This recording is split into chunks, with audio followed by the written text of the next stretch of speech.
Chers amis, leur projet, faire disparaître les médias indépendants avant 2027. Aujourd'hui, Emmanuel Macron propose de labelliser les bons médias.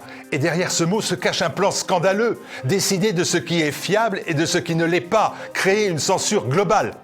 Totale. C'est une attaque violente contre le pluralisme. Regardez TV Liberté. Suppression de nos comptes bancaires. Perte massive de dons qui est le nerf de la guerre. On essaie encore de nous étouffer financièrement parce que nous gênons. Et l'avenir dira si des services de l'État, normalement dédiés à la sécurité, ont pu intervenir pour tenter de tuer notre chaîne. Voilà la méthode contre TVL, frapper au porte-monnaie et ainsi faire taire ceux qui ne se plient pas. Si l'on nous attaque, c'est que nous avons de l'audience et de l'influence. Chaque don, chaque soutien devient alors une victoire contre ceux qui veulent nous réduire au silence. Aujourd'hui, le combat est clair. Défendre TV Liberté, c'est défendre la liberté des médias alternatifs. C'est défendre notre droit à une information non soumise à un label du pouvoir macroniste et des réseaux de l'ultra-gauche. Nous ne plierons pas, on ne se tait pas, on ne se vend pas, on résiste. Avec vous ?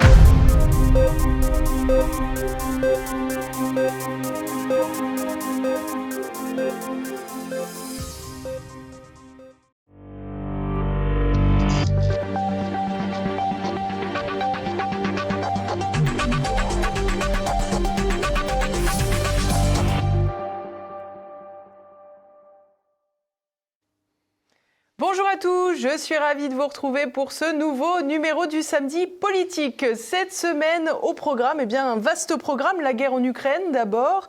Malgré une nouvelle tentative d'accord de paix proposée par Donald Trump, la guerre se poursuit. À quel jeu jouent donc les Européens? Réponse dans quelques instants. Et puis l'actualité, c'est aussi la nouvelle trouvaille d'Emmanuel Macron en grande difficulté sur le terrain politique national. Le président appellerait à présent de ses voeux la labellisation de ces médias pour mettre la presse à sa botte. Enfin, encore plus. On va parler de tout ça dans quelques instants, mais avant, chers amis, vous le savez, j'ai besoin de vous pour le succès de cette émission.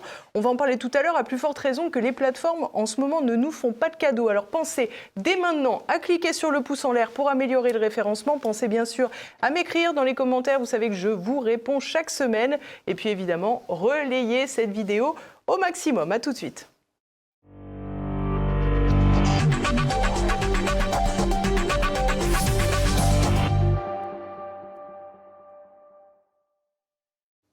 Et à mes côtés cette semaine, Florian Philippot. Bonjour monsieur, merci beaucoup d'être avec nous. Bonjour, merci pour votre invitation. Avec plaisir, vous êtes le bienvenu. Vous êtes le président des Patriotes. On va commencer cette semaine, si vous voulez bien, Florian Philippot, avec le dossier ukrainien. Je l'ai dit, les négociations entre Washington et Moscou semblent finalement ne pas aboutir. Est-ce que c'est une déception pour vous ou malheureusement, est-ce que vous y attendiez? C'est toujours une déception parce que cette guerre est meurtrière, très meurtrière, des milliers de morts par semaine. C'est une déception parce qu'elle est ruineuse pour nous, des milliards, j'ai envie de dire par semaine aussi, quasiment, tous les mois. Et en même temps, ça n'est pas vraiment une surprise parce que je sais que Trump fait le maximum, mais il a deux ennemis. Il a un ennemi intérieur qui est encore là. L'État profond n'est pas mort, malheureusement. Aux États-Unis, il est affaibli, évidemment, par rapport à la période Biden, mais il y a, y compris encore assez proche de Trump, y compris son secrétaire d'État, Marco Rubio, qui est issu d'un compromis, en fait, qui n'est pas sur la même ligne que Witkoff, l'émissaire, et qui a probablement, sans trop le dire, mis mis quelques bâtons dans les roues de ce processus de paix lui-même. Et puis, l'autre ennemi, qui est un problème aussi, ce sont les Européens. Ce sont les européistes, même.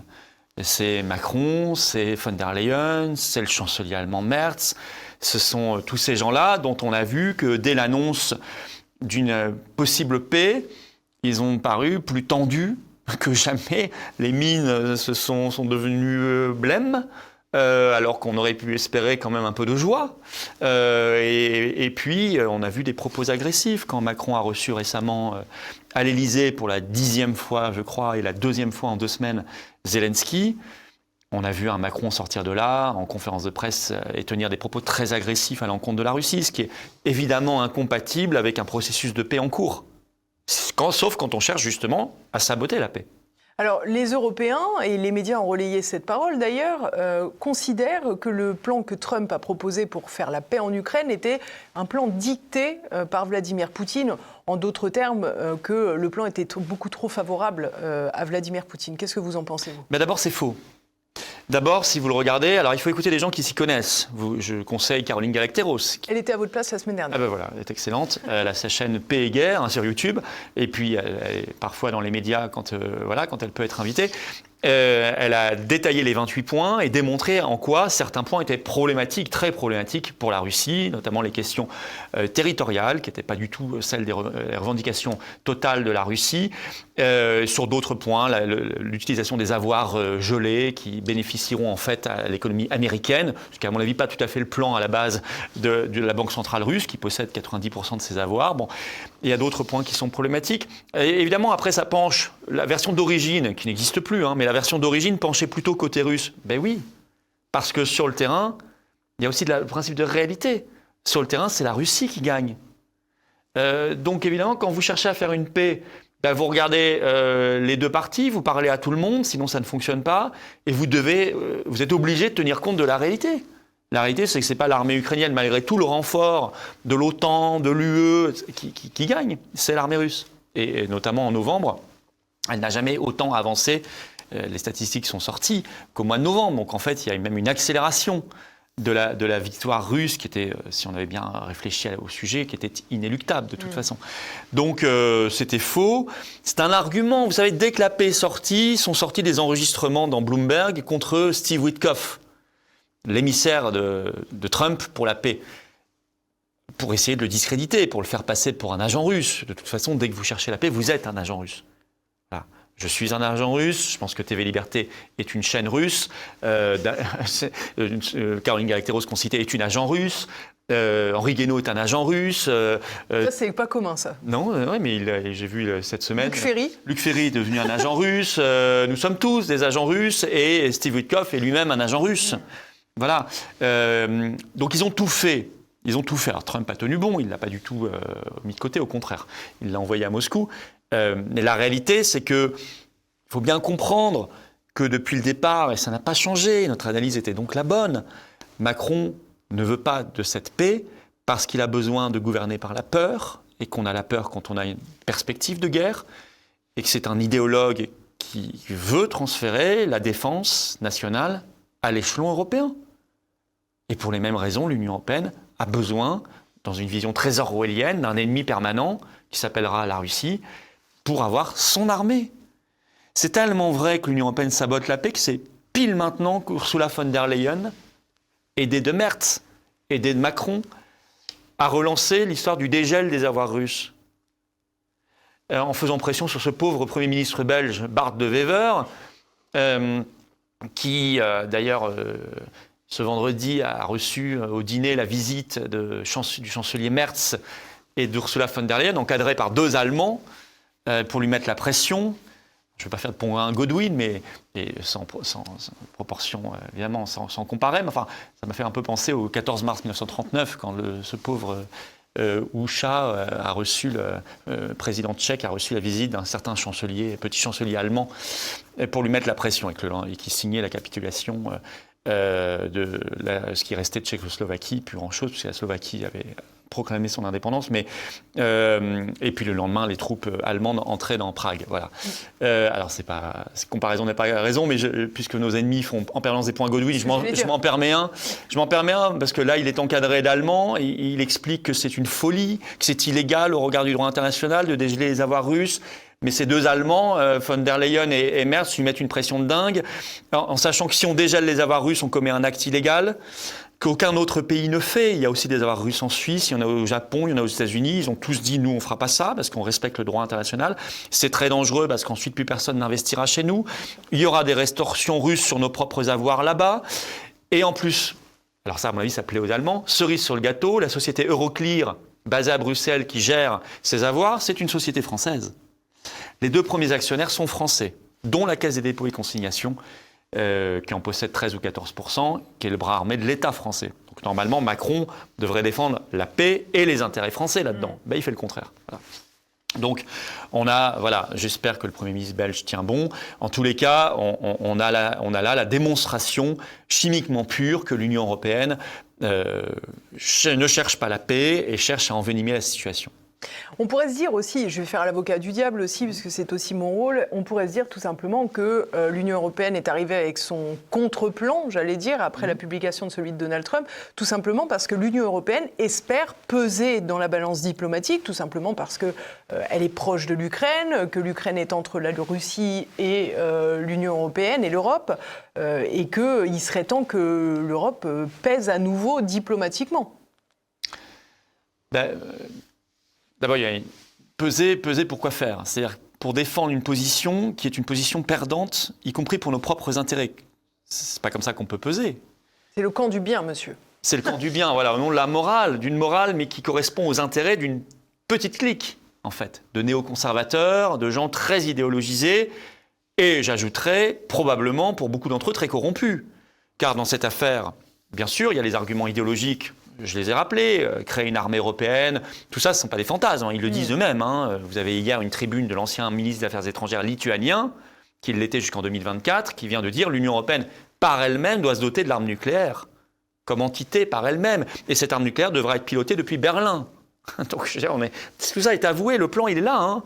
C'est Draghi qui a dit qu'il faut qu'on devienne un État. Ce n'est pas moi qui l'ai dit, c'est eux qui le disent. Donc, il y a des motivations idéologiques, presque... messianique, enfin ils sont vraiment dans un plan pour 1000 ans, quoi, un truc délirant, mais il y a aussi du sonnant et du trébuchant. Ne nous faisons pas d'illusions, quand il y a des centaines de milliards d'euros et de dollars qui circulent vers l'Ukraine, dans un pays très corrompu, qu'on sait que là-bas il y a des scandales de corruption, il y en a évidemment en retour. Il y a évidemment des rétrocommissions, il y a évidemment de la corruption. Donc il y a des gens qui ont intérêt à la poursuite de la guerre. Je ne parle même pas de Zelensky, qui, lui, s'il n'y a plus de guerre, il n'est plus président, voire il doit trouver un pays d'exil, parce que franchement, il y a des dingues autour de lui, et en Ukraine, il y a des gens très très extrémistes, néo-nazis, et qui lui feront payer de sa vie, sauf s'il s'enfuit, qu'il est exfiltré. Mais il le sait tout ça. Donc si vous voulez, il y a des forces... En passant, pardon de vous interrompre, mais ça posera aussi la question si la paix est signée, parce qu'on a le sentiment que les gens qui sont autour de Zelensky refuseront cette paix, quelle que soit la signature. Il faudra les désarmer. Vous ne pouvez pas accepter qu'il y ait des bataillons Azov et autres, bandéristes et vraiment néo-nazis, extrémistes, très extrémistes, qui puissent être armés. Surtout que des armes maintenant qu'on leur a envoyées circulent. Il y aura un travail à faire, c'est évident. C'est évident. Là-dessus, il va falloir que les Ukrainiens eux-mêmes, on ne va pas se mettre à leur place, mais fassent un travail de conscience, qu'ils arrêtent d'avoir des avenues Stéphane Bandera.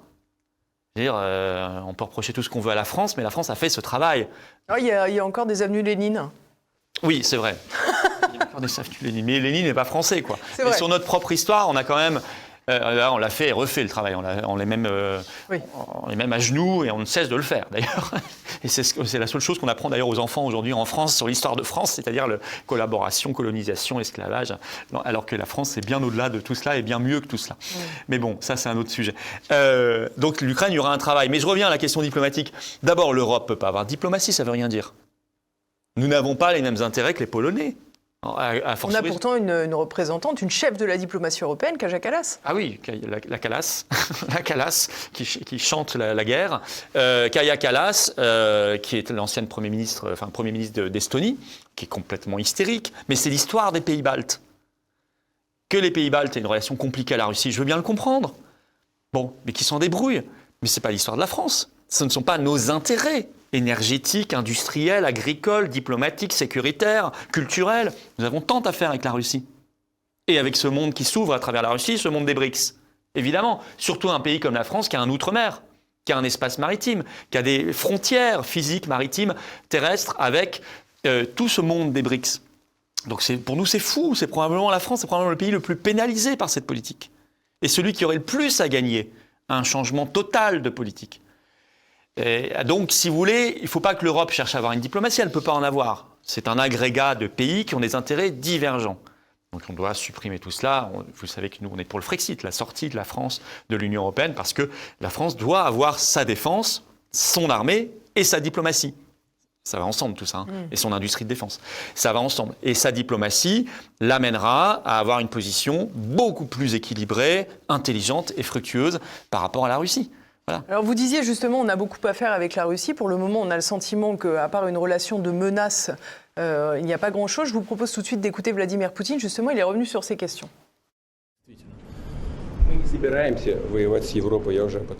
Nous n'avons pas l'intention d'entrer en guerre avec l'Europe, je l'ai déjà dit. Mais si l'Europe le souhaite et passe à l'action, nous sommes prêts dès maintenant. Cela ne fait aucun doute. La seule question est, que se passera-t-il exactement si l'Europe déclenche soudainement une guerre contre nous?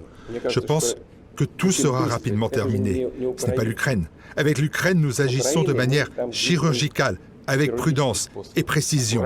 Il ne s'agit pas d'une guerre au sens direct et moderne du terme. Si l'Europe veut entrer en guerre contre nous et passe à l'action, nous pourrions très vite nous retrouver dans une situation où il n'y aurait plus personne avec qui négocier.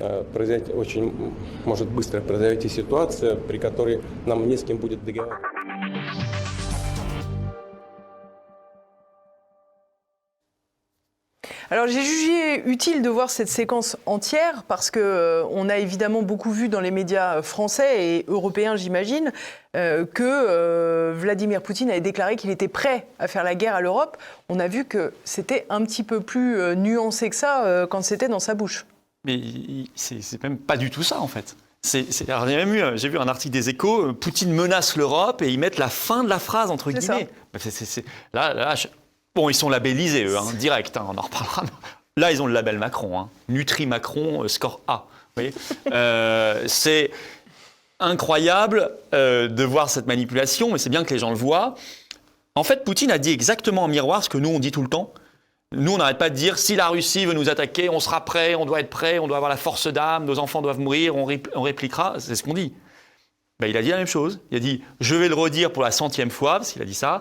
Ça fait 100 fois que je dis, je n'ai aucunement l'intention d'attaquer les pays européens, mais si jamais ils nous attaquent, évidemment qu'on sera prêt à riposter et à faire ce qu'il faut faire.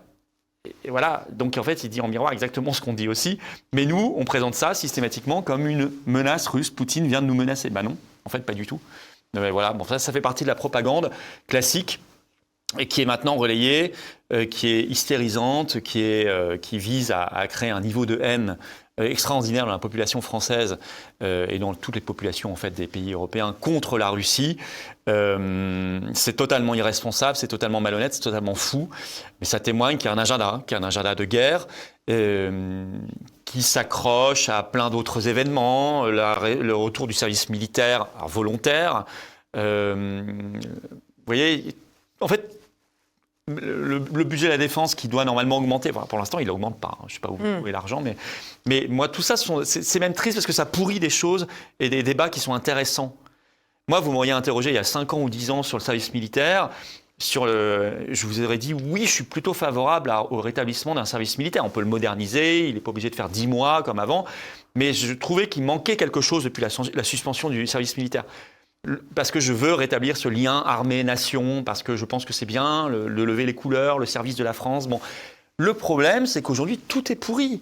Je ne suis même pas favorable à ce qu'a annoncé Macron. Je ne peux pas l'être, parce que d'abord, ça vient de Macron.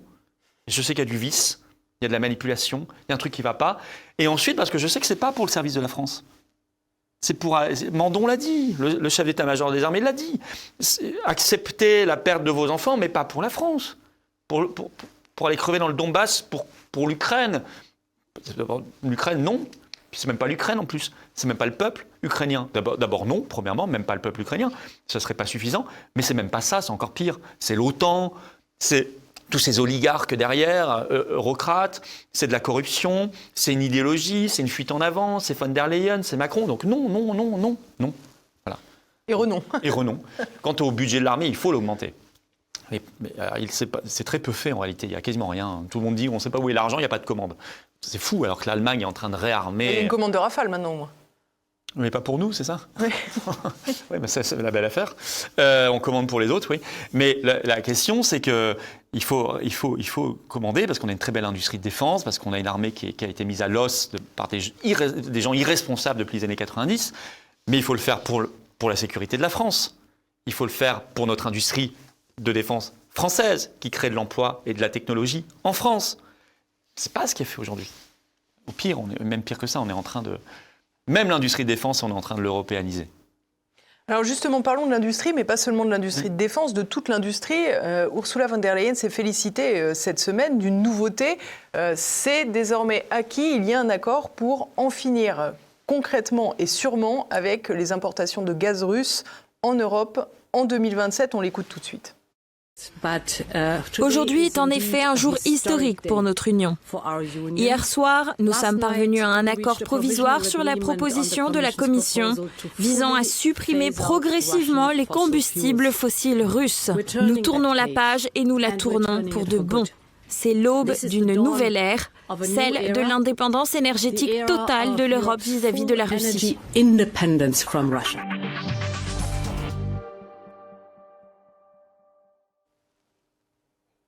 Et voilà, Florian Philippot, c'est l'ère de l'indépendance totale vis-à-vis de la Russie sur le plan énergétique. C'est une bonne nouvelle, alors, il paraît. Oui, quand on sera à l'âge de pierre, on sera totalement indépendant.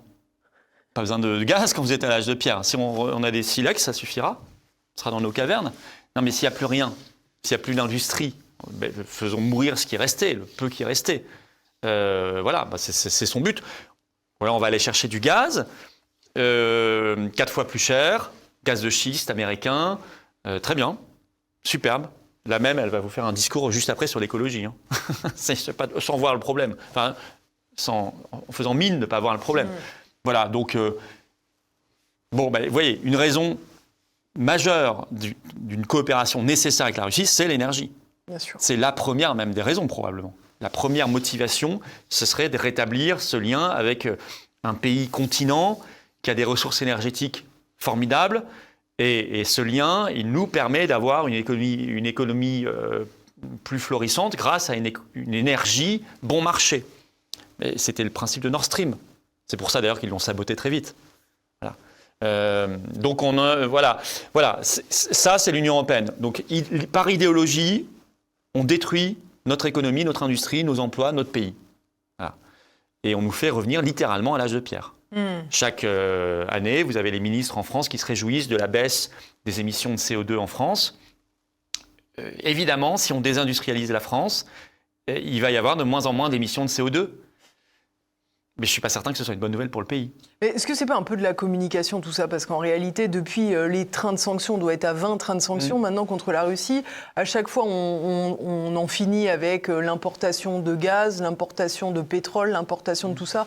Bon, en réalité, on voit qu'il y a toujours des importations. Simplement, elles passent par des intermédiaires, ce qui nous permet de les payer plus cher en réalité. C'est ça le problème. C'est qu'en plus, effectivement, il y aura toujours forcément, parce qu'on ne peut pas faire autrement, il y aura toujours du gaz russe qui va arriver, ou du pétrole, mais on le voit bien, on a les chiffres. La question, c'est que ça va passer par l'Inde, on va le payer 3 fois plus cher, ça va être détourné, ça va passer, voilà. Mais il y a quand même aussi il y a une compensation par les hydrocarbures américains. Bien sûr. Ça, c'est évident aussi, et ça, on sait comment ils sont extraits là-bas, et c'est pas très écolo, et on sait qu'ils sont plus chers. Et on sait qu'en plus, là, ça passe non pas par des gazoducs ou des oléoducs, ça passe évidemment par des navires, enfin, par l'océan. Donc c'est encore plus polluant. Donc tout ça est absurde, tout ça est fou, tout ça est criminel. Enfin, ça a été dit et redit. La question, c'est que maintenant, qu'est-ce qu'on fait ? Alors justement, qu'est-ce qu'on fait ? Parce que la Hongrie, la Slovaquie sont des pays de l'Union européenne qui ne sont pas forcément tout à fait d'accord avec ce genre de dispositions et qui ne les appliquent pas d'ailleurs. Qui ne les appliquent pas totalement, qui arrivent à temporiser, à s'en extraire un peu. Ce sont des pays, malgré tout, qui bénéficient des fonds européens, quand ça n'est pas gelé, parce que parfois il y a des sanctions, mais c'est vrai qu'ils sont bénéficiaires nets par rapport à nous. Nous, on est vraiment des pays contributeurs nets. Donc c'est pour ça que je pense qu'un pays comme la Hongrie, Orban n'a pas encore fait le grand saut. Il en parle maintenant, il n'en parlait pas avant. Quitter l'Union européenne. Mais je pense que s'il est poussé à bout, je pense qu'il est en train de voir aussi à quel point ils sont en train de monter une révolution de couleurs contre lui. Puisqu'il y a Peter Magyar, qui est son opposant, qui est très poussé, très poussé par le système européen, très financé. Ils organisent même des manifestations à Budapest contre Orban, et il y aura des élections dans quelques mois, on verra bien ce qui se passe. Il va peut-être sentir qu'à un moment, il faut partir. Vous savez, je pense qu'on peut temporiser, tant mieux, il faut être pragmatique. Si on peut freiner le truc, si on peut le saboter, il faut le faire avec toutes les marges de manœuvre dont on dispose, dans tout domaine. Mais à un moment, on est acculé. À un moment, on est ruiné. À un moment, on est entraîné vers quelque chose qui est inacceptable. Et la seule solution, c'est de reprendre son indépendance en quittant ce système. Et la France a un avantage particulier, c'est que si elle quitte l'Union européenne, elle détruit en même temps l'Union européenne. Il n'y a pas d'Union européenne sans France, comme il n'y a pas d'euro sans France. Il faut bien le comprendre. Donc si nous quittons, ce qui ne serait pas le cas par exemple de la Hongrie, je pense que si la Hongrie part, il y a encore l'Union européenne. Mais si la France part, il n'y a plus d'Union européenne. Pour des raisons évidentes, géographiques, historiques, économiques, politiques. Donc si nous partons, il n'y a plus d'euro, il n'y a plus d'Union européenne, c'est très intéressant. Donc c'est la manière de détruire ce système, de le faire disparaître de la surface de la Terre, parce que je pense qu'il faut que l'Union européenne disparaisse de la surface de la Terre, c'est que la France fasse le Frexit. Alors revenons en France, justement, mercredi, Volodymyr Zelensky est revenu voir Emmanuel Macron. C'était, comme vous l'avez rappelé tout à l'heure, la 10e visite depuis l'entrée des troupes russes en Ukraine. Qu'est-ce que vous pensez de cette relation qui semble privilégiée entre le président français et son homologue ukrainien ? Ah oui, c'est vraiment le grand amour, là. C'est la romance. C'est la bromance, comme on dit maintenant. C'est ça, c'est très malsain d'ailleurs. Après, bon, Macron, il est toujours comme ça, enfin, avec certains, il ne se permettra pas ça avec Poutine. Hein. Quand les rares fois où il le verra, il ne sera pas à 3 km derrière la table. Mais sinon, Macron, il est tactile, il prend comme ça, il touche. C'est quand même très, très problématique. Ce garçon n'est vraiment pas élevé, il est très problématique, en fait, Macron. Il est très gênant. Moi, il me gêne, si vous voulez. Je l'ai vu en Chine, là. Il bombait le torse comme un coq tout fier pour la revue des troupes chinoises. Le président Xi Jinping, qui était pourtant chez lui face à ses propres soldats, avait l'air beaucoup plus naturel. Macron, c'était grotesque, c'était ridicule. Donc bon, avec Zelensky, le problème, c'est que, qu'il y ait une amourette entre les deux, c'est leur affaire privée. Le problème, c'est qu'ils jouent avec l'argent des Français. Voilà. Et ça, le problème, c'est qu'à chaque fois que Zelensky vient, il ressort avec un chèque. Ouais. Le chèque, c'est pas l'argent de Macron, c'est le nôtre. Donc ça me pose beaucoup plus de problèmes. Il repart avec des armes. Il repart avec un discours dingo sur la force de réassurance, la coalition des volontaires, l'envoi de troupes françaises en Ukraine pour assurer tout ça, ce qui est une garantie de guerre perpétuelle. Hein. Donc c'est vraiment ça le problème. Bon, mais Zelensky, je l'ai trouvé, il faisait une drôle de tête. Il sent qu'il y a le vent du boulet là, il sent qu'il y a un problème. Il sent que lui-même, on le disait, est menacé. Et qu'il va falloir un moment qu'il soit raisonnable et qu'il arrête de détruire son pays et qu'il arrête, pour des raisons de corruption, de maintien au pouvoir sans élection, enfin pour 1000 raisons, il va falloir à un moment qu'il pense à l'intérêt de son pays, qu'il s'extrait de la manipulation des Macron, von der Leyen, Merz, etc., qui essaient de le manipuler comme un pantin. Et de la manipulation initiale qui était quand même celle des Américains. Oui, bien sûr, mais j'en parle pas là, parce qu'avec Trump, il y a eu une rupture là-dessus. Bien sûr. On voit bien que les relations Trump-Zelensky, au contraire, sont extrêmement compliquées. Est-ce que justement, vous faites partie de ces gens qui voient une étonnante corrélation entre les révélations du scandale de corruption en Ukraine et la parution de ce plan de paix pour, disons, presser Zelensky à venir signer ? Bien sûr. Évidemment que c'est une influence américaine, je pense, sur l'agenda. Ils utilisent les armes qu'ils ont. Ils en ont beaucoup. Ils sont des bons services de renseignement. Ce qui est intéressant, après le fond du scandale, il est là. C'est vrai, cette histoire de corruption, c'est pas inventé. La preuve, ils sont tous en fuite, c'est la débandade totale. Et les États-Unis réservent une dernière cartouche. Et vous savez comment elle s'appelle cette cartouche ? C'est Zelensky lui-même. Tous ses plus proches conseillers, ministres les plus proches, etc., sont tous tombés pour corruption. Et comme par magie, même son associé dans une boîte de production. Et comme par magie, Zelensky ne serait au courant de rien et pas mêlé, évidemment qu'il l'est. Mais ça, c'est l'ultime cartouche qu'a l'administration Trump contre Zelensky. Quand est-ce qu'elle l'utilisera ? On l'ignore, pour le moment, on n'a aucune preuve ni aucune information sur le fait qu'il soit mêlé. Ce qu'on sait, en revanche, c'est qu'effectivement, son nom figurait sur les Panama Papers il y a plusieurs années. Déjà, il était corrompu avant sur les Panama Papers. Et puis, comment voulez-vous que son principal associé en affaires, son principal conseiller en politique, ses principaux ministres soient tous dans les affaires et pas lui ? Moi, je veux bien, qu'on raconte des contes aux enfants. C'est évident pour moi qu'il l'est. S'il n'est pas d'accord, il me fera un procès en diffamation, c'est pas depuis Kiev. Mais moi, je maintiens, je suis certain, parce que j'essaie de réfléchir, c'est tout, que c'est la dernière cartouche qu'a l'administration Trump, et ils l'ont pas fait tomber en même temps. Ils gardent un instrument de pression. Et si c'est pour la paix, tant mieux. Si c'est pour éviter que crèvent des milliers de soldats ukrainiens chaque semaine, tant mieux. Voilà, donc c'est tout. Après, tout ça existe, et souvenez-vous que l'été dernier, Zelensky a voulu faire passer une loi pour mettre sous tutelle Naboo et une autre agence anticorruption. Voilà, c'est ça, SAPO, en Ukraine, les deux agences anticorruption, et sous pression de la rue et des États-Unis déjà, il a dû renoncer. Il savait que ça allait sortir, il savait qu'il y avait des enquêtes en cours, et il sait qu'il est complètement dans le viseur. Ce qui peut expliquer d'ailleurs la mine qu'il faisait à l'Élysée. Franchement, il était blême. Il sait qu'il est il est dans le collimateur. Alors justement, pendant la conférence de presse commune entre Emmanuel Macron et Volodymyr Zelensky, un journaliste ou une journaliste, je ne sais plus, a posé une question à Emmanuel Macron sur cette affaire de corruption. Je vous propose qu'on l'écoute, c'est savoureux. Les décisions qui devaient être prises ont été prises de manière souveraine par les décideurs ukrainiens. Est-ce que notre rôle est de donner des leçons, nous, à l'Ukraine ? Pas vraiment. Il a pu nous arriver d'avoir d'ailleurs des scandales de ce type. Une démocratie doit s'honorer de savoir les régler avec une justice indépendante et en sachant justement poursuivre tous les décideurs, quels qu'ils soient. Je note que vous n'aurez jamais de problème de corruption en Russie et que c'est ça qui devrait émouvoir beaucoup.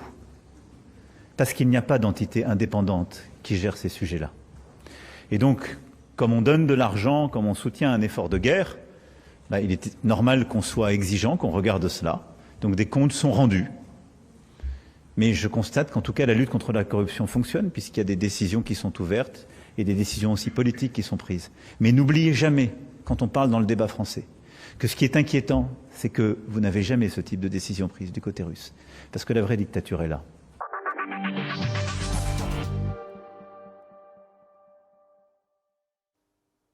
Alors si je résume, quand il y a des affaires de corruption dans un pays, c'est parce que la démocratie fonctionne. Et quand il n'y a pas d'affaires de corruption dans un pays, c'est parce que la démocratie ne fonctionne pas. C'est ça.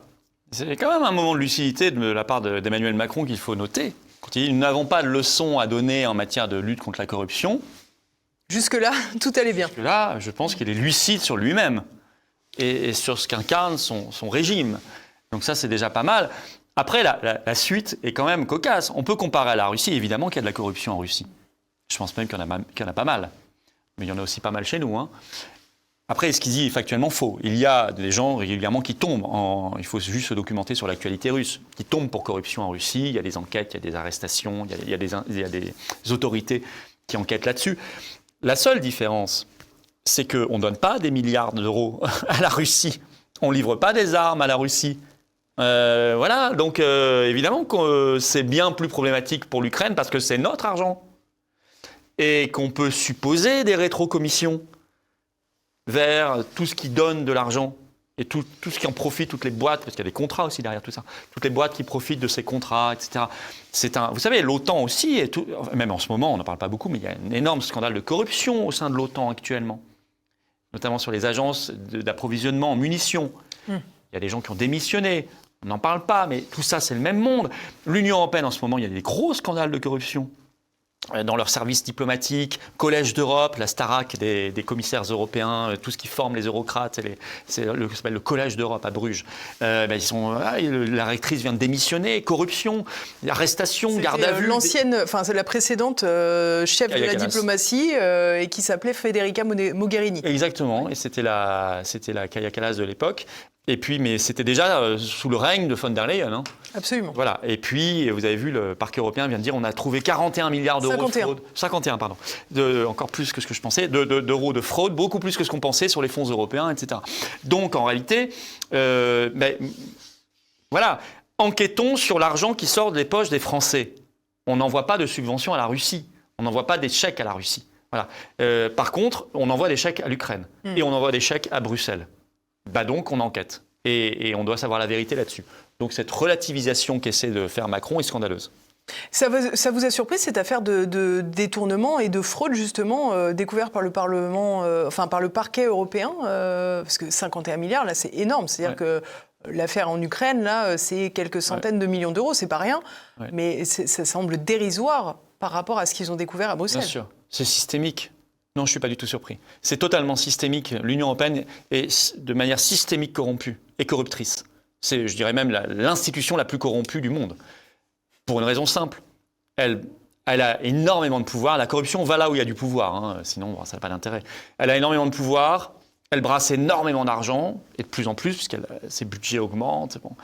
Et elle n'a pas de contre-pouvoir. Ou très peu. Et le principal n'est pas là, le peuple. Parce qu'il n'y a pas de peuple européen. Donc, si vous voulez, c'est formidable. c'est le paradis de la corruption, l'Union européenne. Paradis. Tous les ingrédients pour faire mousser le cocktail, là. Ça fonctionne superbement bien. Et donc, c'est systémique. Et encore, ce que vous voyez, c'est toujours, dans la lutte contre la corruption, vous voyez toujours la face émergée de l'iceberg. La fraude et les délits de probité, comme on dit en France aujourd'hui, sont par définition cachés, et bien cachés. Et parfois, vous ne trouvez plus de traces. Donc, en fait, c'est un système qui produit de la corruption. Et on l'a vu pendant le Covid, Pfizergate, Qatargate, Marocgate, Huawei, là, le truc chinois Gate, les téléphones chinois, Parlement européen, Commission européenne, services diplomatiques, Collège d'Europe. Il faudrait aller voir partout, toutes les autres institutions, il faut aller les voir. Mais quittons l'Union européenne. Voilà. Non mais vraiment, c'est vraiment un pot de pu. Et oui, c'est un pot de pu. Voilà. C'est un gros pot de pu à Bruxelles. C'est tout ce qu'est l'Union européenne. Voilà, je suis désolé de le dire, mais c'est vraiment comme ça. C'est un pot de pu. Voilà. Bon alors j'imagine que les projections budgétaires pour le budget septennal 2028-2034 avec une augmentation envisagée de 10%, ouais. C'est-à-dire 2000 milliards plus 200 milliards, ouais. Ça ne vous a pas forcément ni surpris ni conquis. Que les Français entendent ça au moment où on leur explique qu'il faut faire des sacrifices sur l'hôpital public en France, il faut faire des efforts sur les retraites, il faut faire des efforts, il faut créer des taxes en France, on ne sait plus combien, il faut les augmenter, il faut faire des efforts sur les médicaments, les remboursements, etc. Pendant ce temps-là, eh ben, ça nage dans le pognon à Bruxelles, à un point qu'on n'imagine même pas. Ça nage dans le pognon. C'est des pognons partout, des primes, des trucs. Ils ont des salaires. Vous savez que le salaire moyen d'un fonctionnaire européen, c'est 7 500 € net après impôt par mois. C'est 3 fois le salaire moyen d'un fonctionnaire français. Et ils ont trouvé le moyen, là, ils sont à moitié en grève en ce moment parce qu'ils veulent travailler moins. Bon. Donc, je veux bien, mais enfin bon. Alors qu'ils ont en plus, ils sont en Belgique, donc ils bénéficient de la loi belge qui indexe encore les salaires sur l'inflation. Donc ces dernières années, ils se sont gavés, parce que quand il y avait 6-7% d'inflation, les Français n'ont pas vu leur salaire augmenter comme l'inflation. Bien sûr. On le sait bien. En Belgique, si. D'ailleurs, y compris jusqu'au plus haut des commissaires, puisque von der Leyen a vu son salaire augmenter ces dernières années dans des proportions considérables. Pour service rendu. Pour service rendu. Elle a aujourd'hui à plus de 35 000 € par mois. Voilà, donc on est dans un truc mais qui est scandaleux. Enfin, si les Français... Mais qui leur dit ça, à part TV Liberté, les Patriotes et quelques-uns? Qui leur dit ça? Personne. Vous n'avez pas ces informations aux 20h.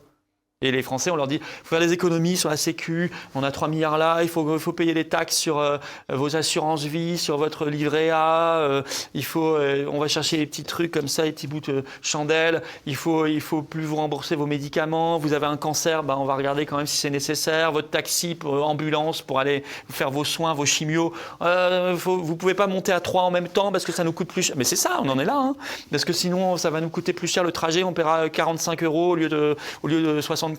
Enfin, c'est un truc, non, mais on en est là. Et pendant ce temps-là, ça se gave à côté. Voilà, écoutez.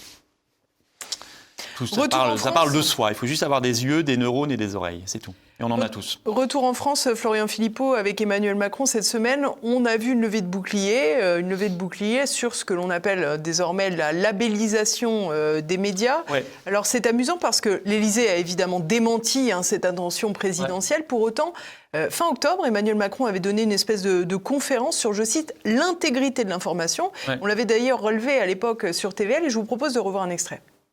Quand on a les moins de 40 ans qui s'informent très majoritairement sur les réseaux sociaux et de plus en plus, quand on a ce temps d'exposition qui s'est accru pendant la période Covid et après, quand on a depuis 2 ans maintenant l'IA générative qui arrive dans nos démocraties, on ne peut pas faire comme si tout ça n'avait pas totalement changé, parce que les gens qui nous informent, par lesquels on s'informe, ne sont pas des médias libres et indépendants. Ces gens n'ont pas sélectionné l'information comme des médias, ils n'ont pas vérifié comme des journalistes, mais surtout, ils n'ont aucune responsabilité quant à cette information qu'ils me donnent, et ils ne sont pas faits pour partager de l'information. Et notre bêtise est là. C'est-à-dire que ce sont des plateformes qui sont faites pour vendre de la publicité individualisée. Je vous défie, ouvrez aujourd'hui X en France avec un contenu libre. Si vous ne tombez pas immédiatement sur des contenus d'extrême droite, c'est que vous êtes mal organisé. Et des contenus d'extrême droite français ou du monde entier. Et de toute façon, ces plateformes ont décidé de rompre la neutralité informationnelle, puisque le possesseur de celle-ci s'est engagé dans le combat démocratique et l'international réactionnaire. Donc, ce ne sont plus des lieux où on peut s'informer. Aujourd'hui, dans nos démocraties, on n'a pas besoin d'aller chercher d'ingérence. Par ce processus de dégénérescence, notre système d'information ne fonctionne plus. Et il crée mécaniquement un rapport à la vérité qui s'est complètement diverti, parce qu'on a du complotisme qui s'installe, parce qu'il crée de l'émotion négative et il prend le dessus. Et donc c'est un rapport à la science, à la vérité scientifique, et qu'il s'agisse de la santé ou du climat, comme tu as très bien dit, on a des taux de confiance qui sont en train de s'effondrer.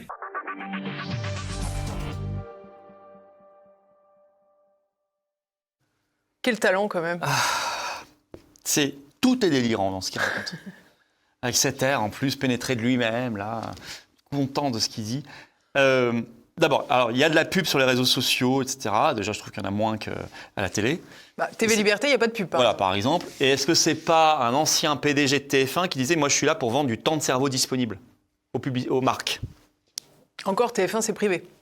C'est privé. Non, mais je veux dire, donc il ne faut pas raconter des carabistouilles que là, il y a de la publicité, il n'y en a pas dans les médias. Enfin, les médias vivent de la pub. Donc, il faut arrêter aussi le délire et cible de la même manière. Bon. Ensuite, il y a une injonction qui est totalement dictatoriale. Il ne faut pas s'informer là, c'est pas fait pour ça. Donc, c'est quoi? Il va expliquer aux jeunes Français qui ont 18 ans aujourd'hui qu'il faut s'informer en s'abonnant à Libération et en regardant le soir le 20h de France 2 ou de TF1. Ça va leur faire tout bizarre à nos jeunes. C'est quand même un monde préhistorique. Ça n'est plus ça. Et il ne pourra rien faire contre cela. Aujourd'hui, ça a changé. Aujourd'hui, il y a d'autres sources d'information. Et j'en suis très heureux. Et je suis très heureux qu'on soit sorti du monopole de 3 ou 6 chaînes, surtout sous l'ère Macron, qui vous abreuvent d'un narratif officiel. Je suis très heureux que pendant le Covid, il y ait eu les réseaux sociaux et les médias indépendants comme vous pour réinformer les Français. Et on voit année après année qui avait raison et qui avait tort. Je suis très heureux que pendant la guerre d'Ukraine, il y ait également cette possibilité de s'informer autrement qu'en suivant toute la journée LCI, BFM ou France 2 ou TF1. Je suis très heureux que sur un tas de sujets, les questions européennes qu'on vient d'aborder, les questions de Macron et de son rapport à la vérité, qu'on puisse le rappeler des promesses qu'il avait faites, ce travail qui n'est pas fait par les journalistes professionnels, les soi-disant journalistes professionnels, et qu'on puisse le faire en revanche par des gens très talentueux, très imaginatifs, qui le font gratuitement d'ailleurs sur les réseaux sociaux et qui ont un talent fou, qui font des compilations de vidéos, de rappels. Et bien ça, c'est grâce à l'intelligence collective du réseau social, et c'est ce qui le dérange. C'est ce qui dérange. Alors qui sera labellisé ? Le Parisien qui dit que Xavier Dupont de Ligonnès a été arrêté en Écosse, labellisé.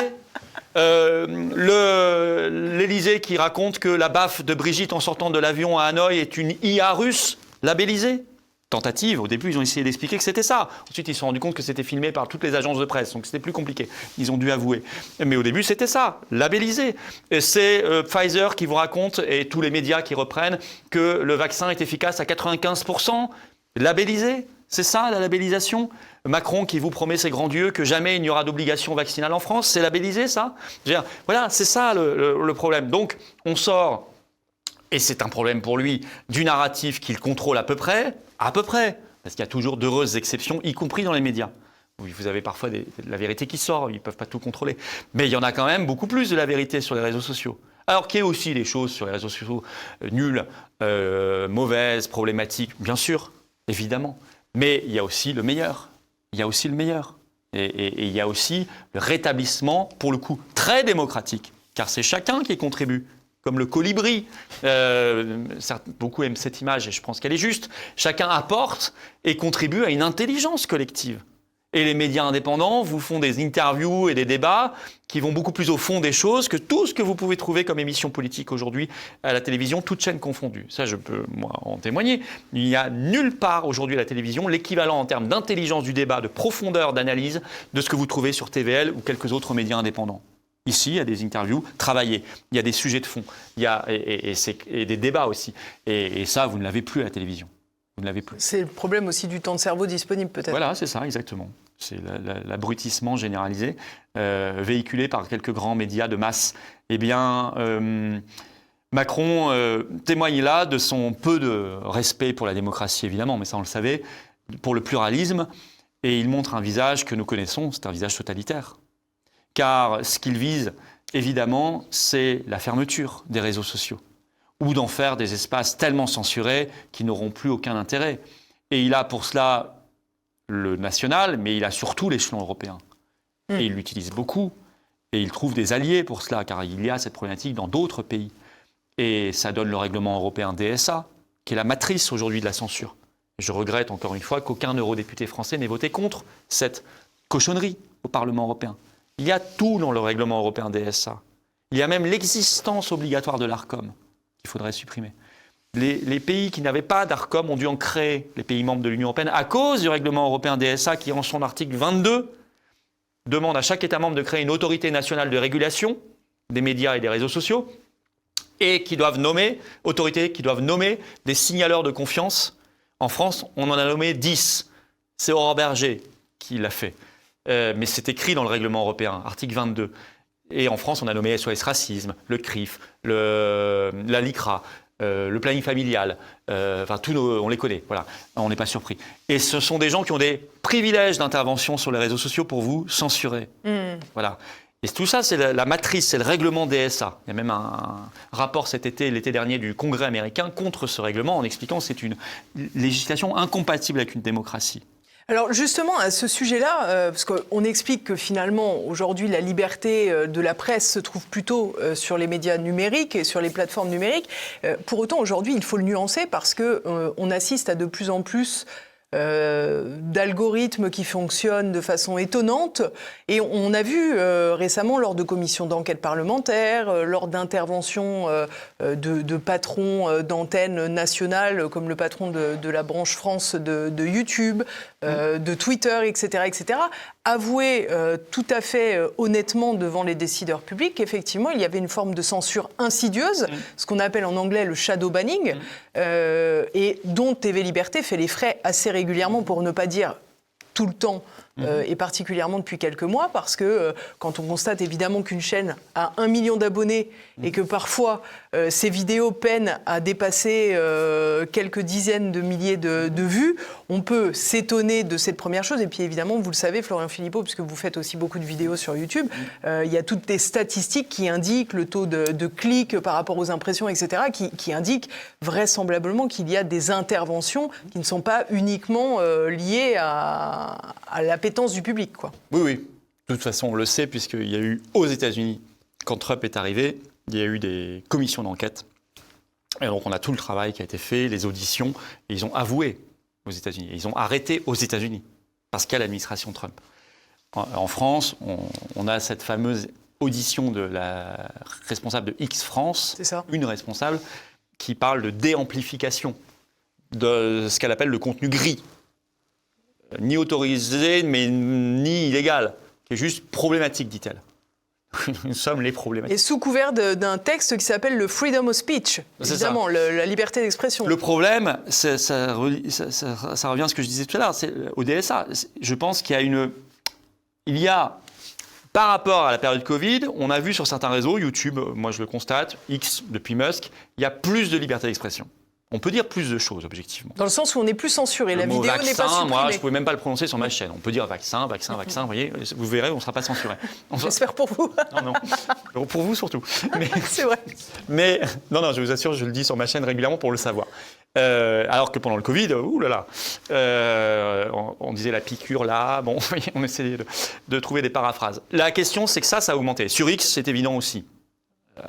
Depuis Musk, il y a plus de liberté. Mais on voit bien qu'il y a une négociation non dite avec les autorités nationales et européennes pour éviter les pires sanctions du DSA.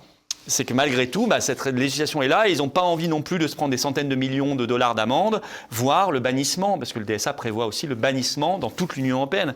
Et c'est un marché important pour eux. Donc ils ne peuvent pas se permettre. Donc il y a forcément des négociations et je pense qu'on en fait les frais. Voilà, c'est tout. Donc la question, c'est qu'on peut leur en vouloir, il faut le dire, il faut le dénoncer, mais je vous assure qu'il faut aller à la source. Et la source, elle est politique. Bien sûr. Et il faut donc se débarrasser de ce système de censure en supprimant les lois nationales de censure et en sortant de l'Union européenne pour rétablir la possibilité d'une liberté d'expression, ce qui est impossible aujourd'hui si on est dans l'Union européenne.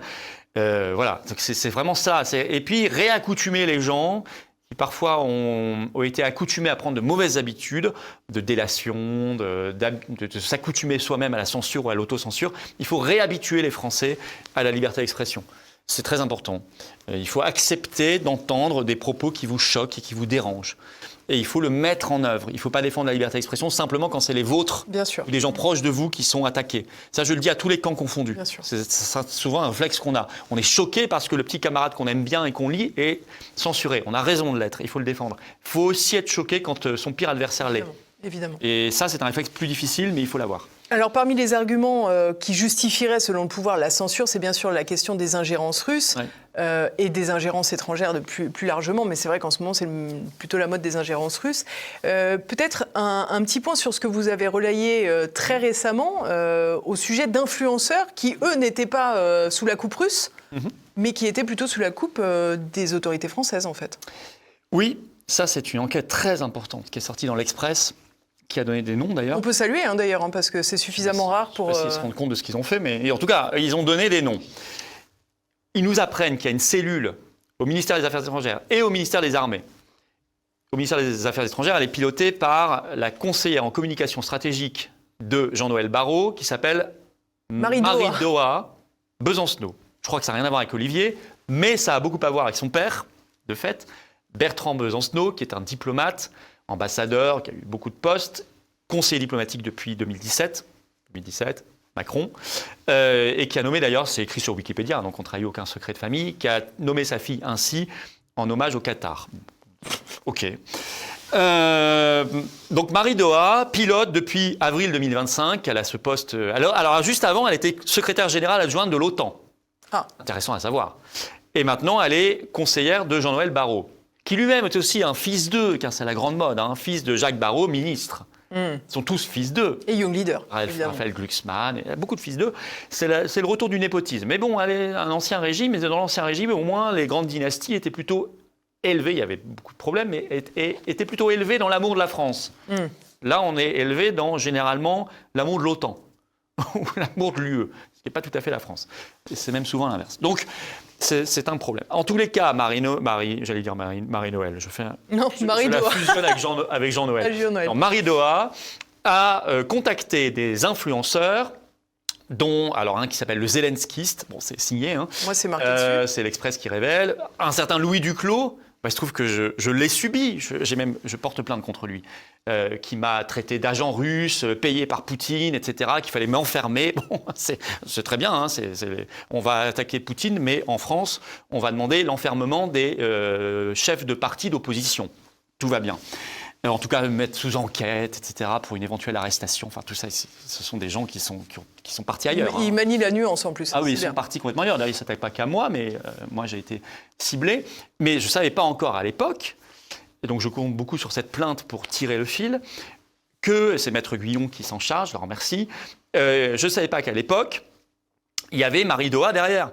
Et donc, le Quai d'Orsay, et on nous dit aussi le ministère des Armées, qui fournit des éléments, je reprends les termes.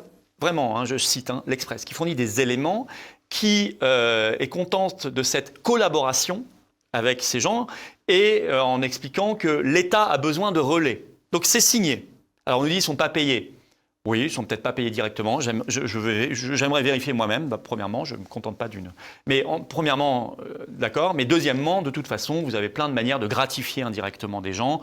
Et vous retrouvez, comme par hasard, ces gens-là invités d'un coup sur une chaîne info. À quel titre, on ne sait pas très bien. Ils sont très jeunes, ils n'ont pas une grande expertise. Et donc ça, c'est une gratification. C'est un petit coup de fil du Quai d'Orsay, il ne faut pas se leurrer, au directeur de l'information. C'est une gratification, par exemple, peut-être en vous trouvant un contrat avec un think tank qui est à Bruxelles, hein, ou qui dépend du ministère des Affaires étrangères, ou qui dépend de la Commission européenne ou de l'OTAN. Tout ça, il y a bien des manières de gratifier. Et vous trouvez ces comptes-là qui relaient toutes les obsessions de l'OTAN. L'un d'entre eux, en ce moment, il est à fond sur Taïwan. Alors, en défense, bien sûr, mais contre la Chine. C'est une obsession, ça. On le sait bien, des néocons. Ils veulent créer cette guerre avec la Chine via Taïwan. D'ailleurs, au mépris de la position diplomatique française, qui, depuis le général de Gaulle, reconnaît une Chine une. Je n'ai rien contre les Taïwanais, je leur souhaite le meilleur et qu'ils puissent avoir leur espace de liberté, évidemment. Mais il ne faut pas non plus saboter notre diplomatie, pour le coup, normalement officielle. Donc, est-ce que c'est bien la diplomatie officielle de la France? Est-ce que ce sont des réseaux néocons qui sont infiltrés au Quai d'Orsay, mais qui sont tellement infiltrés aujourd'hui qu'ils manipulent jusqu'au ministre? Donc, c'est même plus de l'infiltration, là, c'est de la prise de contrôle. C'est en tout cas ce discours-là qui est relayé. Ce qui est intéressant, et ce qui est très grave, c'est que ces collaborateurs de fait du service public, parce qu'ils le sont, de fait, c'est écrit dans l'article, attaquent des partis politiques d'opposition.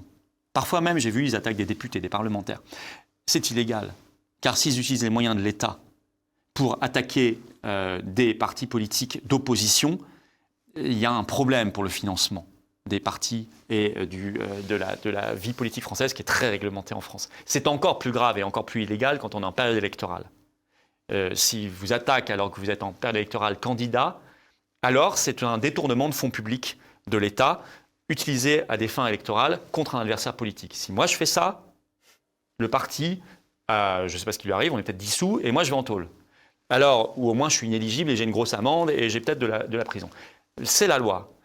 Si eux le font, désolé, il doit y avoir des conséquences. Donc on est en train peut-être de dénicher et d'avoir mis le doigt sur une très grosse affaire d'État. Voilà, une très grosse affaire d'État. Donc on est en train de voir tout ça, et merci à l'Express qui a fait le boulot. On le souligne pour une fois. Florian Philippot, peut-être qu'on peut se quitter avec des perspectives un peu plus réjouissantes. Ouais. Je crois que le 13 décembre, tout bientôt d'ailleurs, vous avez plusieurs rendez-vous à annoncer. Oui, bien sûr. Samedi 13 décembre, on a la marche nationale pour la paix. Ça rejoint notre discussion. C'est rendez-vous Paris, donc les infos, c'est Paris, 14h, place de Barcelone. La marche partira à 15h. Derrière la gare Montparnasse. Non, place de Barcelone, c'est près de l'Alma, c'est dans le 15e. C'est pas Catalogne. Alors Barcelone est en Catalogne, mais c'est bien comme ça, vous évitez à des gens de faire cette erreur parce qu'elle existe. Exactement. C'est place de Barcelone et c'est pas Catalogne, Barcelone. Et en fait, c'est on arrivera place Pierre-Laroque. Mais c'est 14h place de Barcelone à Paris, samedi 13 décembre, la marche nationale pour la paix. Il y aura beaucoup de monde. Vous savez, moi j'ai des signaux d'abord parce que les gens sont légitimement inquiets et ont envie légitimement de se battre pour la paix. Et par exemple, j'étais en meeting cette semaine à Nîmes. Et j'ai vu des gens dans le Gard, à Nîmes, c'est pourtant assez loin, qui m'ont dit qu'ils s'organisaient pour venir. Et c'est pour moi toujours des signes qu'il va y avoir une très grosse affluence. Et il faut qu'il y ait une très grosse affluence. Voilà. Alors ramener un drapeau français, on va se battre. Il faut faire une démonstration de force. Il faut que ce soit un grand moment. Et en plus, ce sera dans une ambiance, on sera à quelques jours de Noël, une ambiance qui, je le crois, sera extrêmement chaleureuse et sympathique. Et on peut saluer aussi en même temps l'organisation par Pierre-Yves Rougeron, président du Cercle Aristote, le Salon du Livre, le 13 décembre, où vous serez. Je suis un auteur invité, donc je précise, et je remercie encore, il n'y a pas de problème. Moi j'y vais, je crois que c'est midi 19h, si je ne me trompe pas, le Salon du Livre du Cercle Aristote. J'y serai les 2 premières heures. Ensuite, je file en manif, donc il n'y a pas de problème, je serai là. Et donc, j'invite tout le monde. Au contraire, je pense qu'il y a des gens qui vont venir exprès pour l'un ou l'autre des événements. Et je pense qu'on peut se renforcer mutuellement. Je suis navré, c'est compliqué de faire. On aimerait bien pas faire les événements au même moment, j'en suis conscient. Mais je crois que la plage horaire nous permet de concilier tout cela. Et au contraire, peut-être qu'il y a des gens qui ne seraient pas venus à Paris s'il n'y avait pas eu l'un ou l'autre événement. Et donc, ça va renforcer tout le monde. Faire les deux. Voilà, j'en ai discuté avec Pierre-Yves, il n'y a aucun problème. Et tout va très bien.